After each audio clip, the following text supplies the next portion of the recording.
저희 민주당은 이번 사안을 엄중하게 인식하고 있다는 말씀을 드리면서 이번 일로 국민 여러분께 심려를 끼쳐드린 점에 대해서 당 대표로서 깊이 사과드립니다.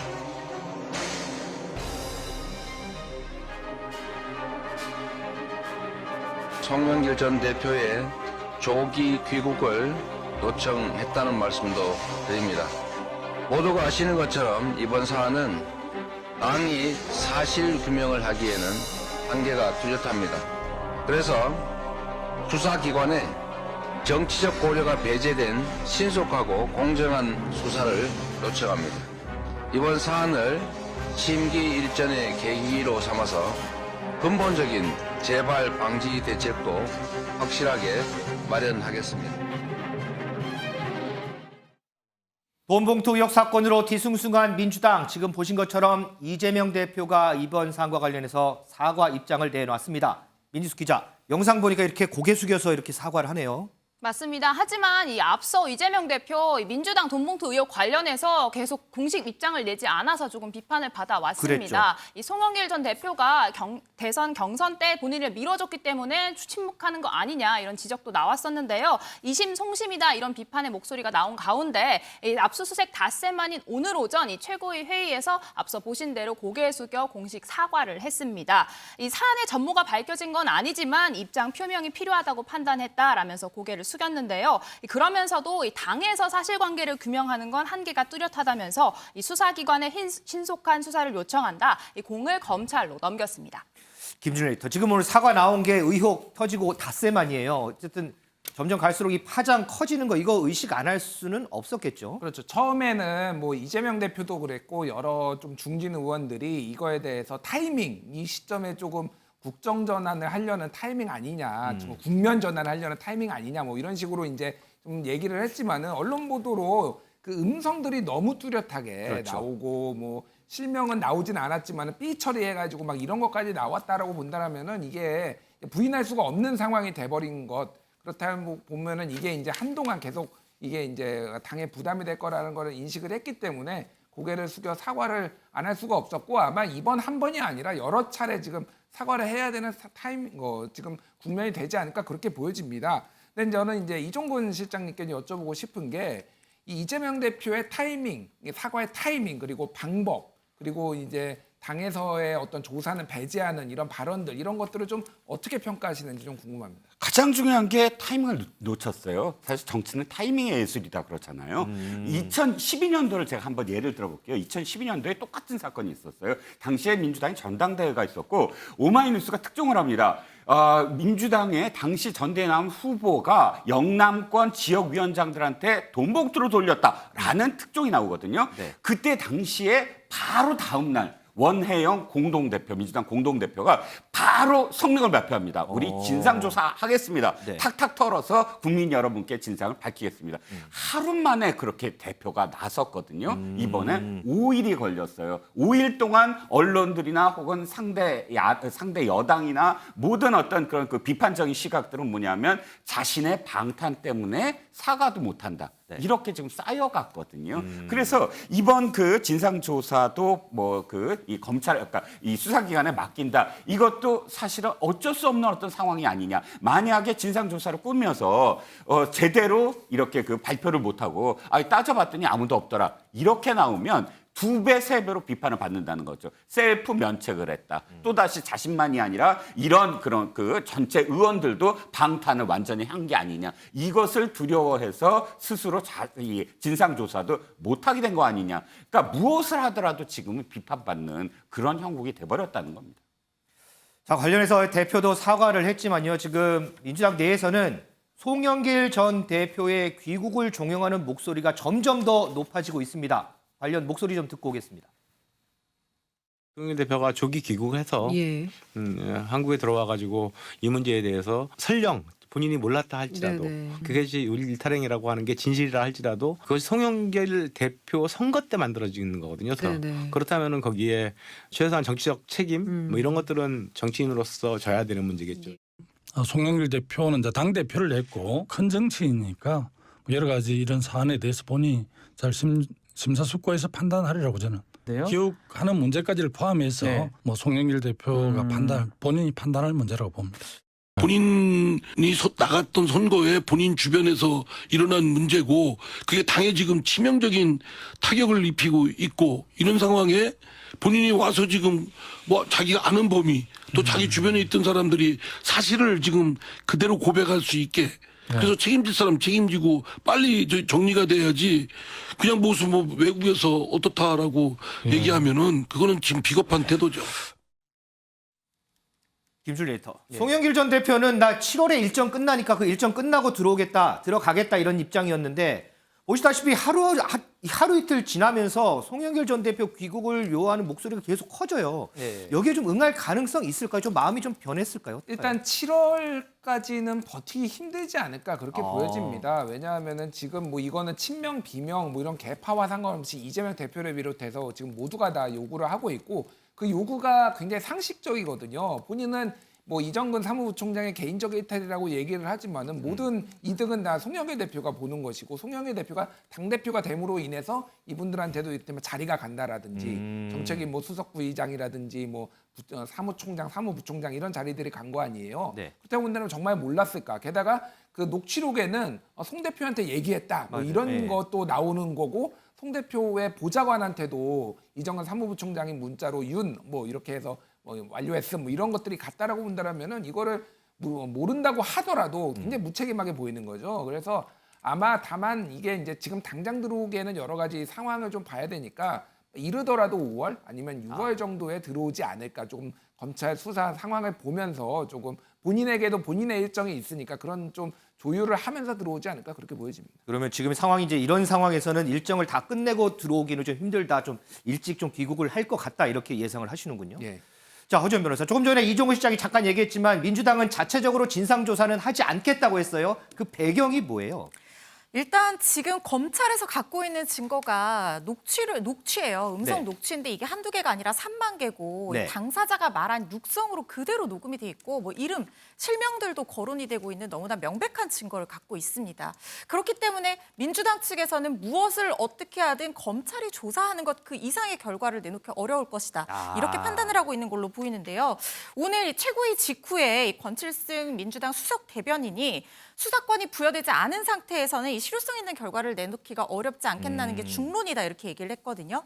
그리고 지금 이런 상황에서 셀프 조사를 하면 뭘 수사하든 검찰 조사보다는 약할 수밖에 없을 텐데 그걸 잘못 내놨다가 제 식구 감싸기다, 뭐 셀프 면책이다 이렇게 역풍을 맞을 가능성도 있거든요. 그래서 이런 논란들 자체가 뭔가 실체적 진실을 규명하는 데 방해가 될 수도 있을 것이다 이렇게 판단을 한 것으로 그렇게 얘기를 했습니다. 네. 그러면서 이제 수사기관이 다하라는 게 아니라 당 차원에서 이제 송영길 대표의 조기 귀국을 요청을 했으니까 네네. 역할을 한 것이라고 볼 수 있다고 얘기를 했고요. 또 앞으로 상황이 바뀌게 되면 당내 조사기구를 설치할 가능성도 완전히 배제하지는 않고 가능성도 검토하고 있다, 열어놓겠다라고 얘기를 했습니다. 자, 민주수 기자. 지금 검찰이 이 사안 좀 수사 중이에요. 그런데 돈 봉투 받은 민주당 의원 숫자를 특정했다 이런 얘기가 나와요? 맞습니다. 이 검찰이 현역 의원 20명을 특정했다 이런 보도가 나왔는데요. 20명이요? 맞습니다. 이정근 전 부총장의 3만 개 녹취 파일에 더해서 이 대대적인 압수수색과 문제의 돈을 마련했다고 하는 이 강래군 전 협회장 또 대전 구의원도 소환을 해서 이 전체적인 윤곽이 조금 드러나고 있는 상황인 것 같습니다. 이 돈을 건넸다는 피의자 또 돈을 받았다는 의원들의 이름, 이 명단이라는 아직 사실 확인은 되지 않은 이 글도 기자들 사이에서 돌고 있는 상황인데요. 이 현역 의원들의 검찰 줄 소환이 얼마 남지 않았다 이런 관측이 나오고 있습니다. 자, 허준 변호사. 지금 특정한 20명 그럼 다 불러서 이제 조사를 해야 되는 건가요? 아니면 뭐 선별적으로 몇 명만 해도 되는 건가요? 어때요, 상황이? 지금 만약에 이게 정치자금을 수수를 했다라고 하면 정당법 위반 또 정치자금법 위반 혐의가 될 수 있는데요. 네.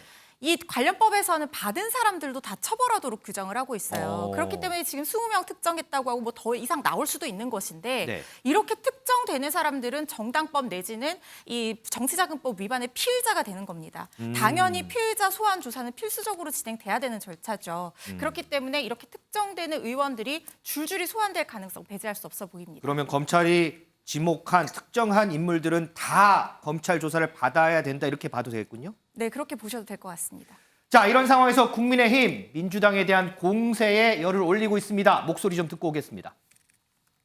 선거 때마다 국가 재정 상태는 아랑곳 없이 돈을 뿌리며 표를 사려 해왔던 민주당의 DNA가 당내 선거에서는 내부 조직을 상대로 더 치밀하고 전략적으로 작동했다는 것에 놀라지 않을 수가 없습니다. 가히 더불어 돈봉투당이라고 해도 과언이 아닙니다. 이 전당대회의 핵심에 있는 송영길 전 대표는 하루빨리 귀국해서 돈봉투 살포 의혹을 밝히는 수사에 적극 협조해야 마땅합니다. 만약 그러지 않으면 이재명을 대선 후보로 선출했던 민주당 전당대회에서도 역시 돈봉투가 오갔다는 세간의 소문이 사실이라고 자인하는 결과를 낳을 것입니다. 더불어 돈봉투당 그 사건이 점입 가경으로 진행되는 상황이라서 저희 비공개에서는 법사위에서 법무부 장관을 상대로 긴급 현안 질의를 할 예정입니다. 그와 함께 당에서도 지금 당사에 돈봉투 제보센터를 설치해서 양심 있는 민주당 내의 그 인사나 관련자들이 더불어 돈봉투와 관련된 각종 제보를 저희들이 적극 수집해서 국민들에게 알려줄 예정입니다.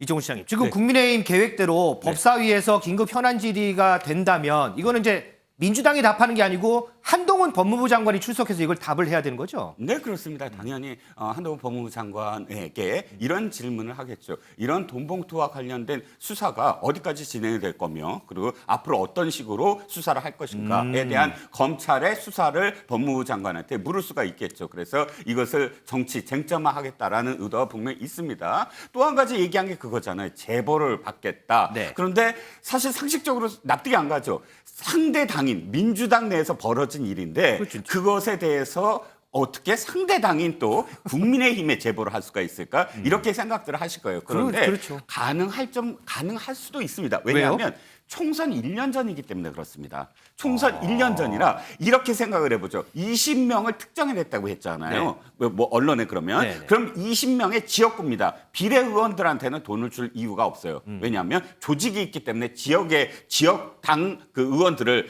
상대로 했을 테고요. 그러면 20개 지역에 거기에 지금 뛰어들어서 경쟁을 벌일 후보, 상대 후보들, 당내 경선 후보들, 그런 후보들인 경우는 이 의원들이 만약에 낙마를 한다 그러면 자신한테 돌아올 거 아니에요. 그런데 지금 이 민주당이 진상조사위로 꾸리지 않는다. 그 진상조사위로 꾸린다면 거기에 제보를 하면 됩니다. 네. 그런데 꾸리지 않는다면 차라리 국민의힘에 흘려서 그 자리를 공석을 만들 수도 있다. 하나만 더 말씀을 드리면 그런데요. 예. 민주당 소속이고 네. 거기서 경선을 치른 분인데 네. 국민의힘에 전화해서 그렇다듭니다. 이런 소리 있습니다. 얘기할까요? 앵커님, 그런데요. 가장 치열한 건 상대당 후보와 실제로 선거운동을 하는 것보다는 당내에서 공천권을 따는 게 진짜 치열합니다. 치열하죠, 그것은 치열하긴요. 진짜 힘들어요. 그렇기 때문에 진짜 여러 가지 어떤 경우의 수가 다 있을 수가 있습니다. 투선은요, 언론은만이 아니라 상대 당에도 투서를 하는 경우도 있고요. 한 가지 더 말씀을 드리면 지금 이런 어떤 흐름이 있을 때 이 친명계나 혹은 송영길 계 의원들 쪽에서 나온 이야기가 우리만 돌렸냐? 아니다. 이건 관행이다. 라는 식의 이야기가 있거든요. 만약에 진짜 만에 하나라도 다른 후보 진영에서도 이것들이 있었을 경우 그것이 당내에서 제보가 아니라 당외의 제보가 충분히 가능하다는 거죠. 아마도 저도 사실은 상식적으로 이것이 국민의힘이 어떤 정치 공세라고는 보여지지만 그러나 제가 말씀드리는 건 전혀 가능성이 없지 않다. 왜? 총선 1년 전이기 때문이다라는 겁니다. 어쨌든 뭐 경우의 수라는 답변이 나왔으니까 일단 그 수준에서 좀 일단은 보겠습니다. 허지원 변호사, 이번 의혹이 시작된 게 지금 구속된 이정근 전 사무부총장 휴대폰 속에 녹음된 파일 때문이에요. 그러면서 많이 질문받아요. 이정근 전 사무부총장이라는 사람은 어떤 사람이냐? 이때부터 이제 궁금해하시는 분들 많거든요. 어떤 분이에요? 일단 이분 원외 인사죠. 뭐 민주당으로서는 험지라고 볼 수 있는 서초 지역에 4번 출마했는데 4번 다 패했고 낙선했죠. 예. 네, 낙선을 했고 이제 사무부총장을 이제 맡았던 그런 사람인데 지금 나오는 언론 보도와 1심 판결문 내용을 종합해 보면 상당히 친화력이 있고 뭐 유력 인사에게 언니 오빠라고 스스럼 없이 부를 정도로 친화력이 있고 민주당 내에서 윤관석 의원하고 통화한 거 들어보면 오빠라는 표현도 쓰고 막 하더라고요. 그렇죠. 굉장히 이제 이 친근한 어떤 성격인데다가 또 이 용병술도 사실 대단한 것 같은데 인맥이 상당히 넓은 것 같아요. 심지어 1심 판결문에서는 이 사람이 정치 브로커다라고 규정하고 있는 어떤 취지도 읽힐 수 있거든요. 실제로 본인도 이게 1심 판결문에 적시가 된 내용인데요. 본인도 이렇게 얘기합니다. 내가 로비 잘한다. 나 로비스트가 꿈이다. 난 지금도 로비스트다. 로비가 나한테 적성에 맞다. 이런 얘기들을 계속하고 있다고 하거든요. 다만 이게 이 사건 1심 판결문 같은 경우에는 이 내용 자체가 사업가 박 씨와 또 이 이정근 전 사무부총장 간의 관계에 집중을 한 그런 판결문입니다. 네. 이 두 사람 사이에서 불법 정치 자금이 오가고 알선 수재 명목에 돈이 오갔고 그 부분에 대해서 이제 유죄가 인정이 된 거거든요. 그리고 돈봉투 의혹은 이 사건을 수사하는 과정에서 이정근 전 사무부총장이 휴대전화를 포렌식을 해봤더니 그렇죠. 이 어마어마한 분량의 녹음 파일이 발견이 되면서 더 비화한 것이거든요. 그래서 1심 판결문에서도 정확하게 일부 알선 행위가 있었던 것은 맞지만 이 자금이 어디로 건너갔고 실제로 알선이 이루어졌는지까지는 명확하게 판단을 하고 있지 않아요. 사업가 박 씨와 이 전 사무부총장의 관계에만 집중을 하고 있거든요. 그래서 이 전 사무부총장을 통해서 의원들에게 어떤 전당대회를 당선을 목적으로 위한 돈봉투가 살포됐다. 이 부분에서는 판단이 안 됐어요. 그래서 여기에 대해서 좀 집중해서 수사가 진행이 돼야 될 것으로 보입니다. 그러면 이분이 당 내에서는 입지가 좀 어때? 뭐 이렇게 입김을 이렇게 훅 하면 다 들어줄 만한 그런 입지를 가진 분인가요? 어떤가요? 허준 변호사가 굉장히 설명을 잘하셨는데 조금 더 부연 설명을 하자면은 이 서초갑에서 계속 4번을 출마를 했거든요. 그렇죠. 2016년, 18년, 20년, 22년까지. 이게 그러니까 어느 정당이나 험지에서 출마하는 사람에 대한 약간의 온정주의가 있습니다. 민주당으로서는 거기가 험지죠. 민주당에서 험지죠. 예를 들면은 국민의힘에서는 순천갑에 있는 천하람 변호사한테 고생한다 험지에서 약간 이런 거예요. 그러니까. 근데 문제는 이 지금 이정근 실장이 로비는 잘하고 대인관계는 잘하는데 실력이 별로 없다. 이런 평가들이 굉장히 많았거든요. 심지어는 2018년에는 서울의 모든 그 구청장을 다 가져왔는데 조은희 구청장한테 서초구청만 졌어요. 그때 맞아요. 네. 유일하게 졌던 데가 이제 저 이정근 대표였고, 그러니까 사무부총장이었거든요. 그래서 사실 실력이 좀 부족하다라는 평가가 대세였지만은 워낙 이제 친화력 있게 오빠 뭐 이렇게 얘기를 하면서 사석에서 하니까 그런 부분들이 조금 많이 이제 이런 중책이라고 하기는 그렇고 이런 돈을 전달하는 것까지 맡기게 된 건데 굉장히 이렇게 경솔한 사람한테 이렇게 맡기는 게 맞냐 정말로.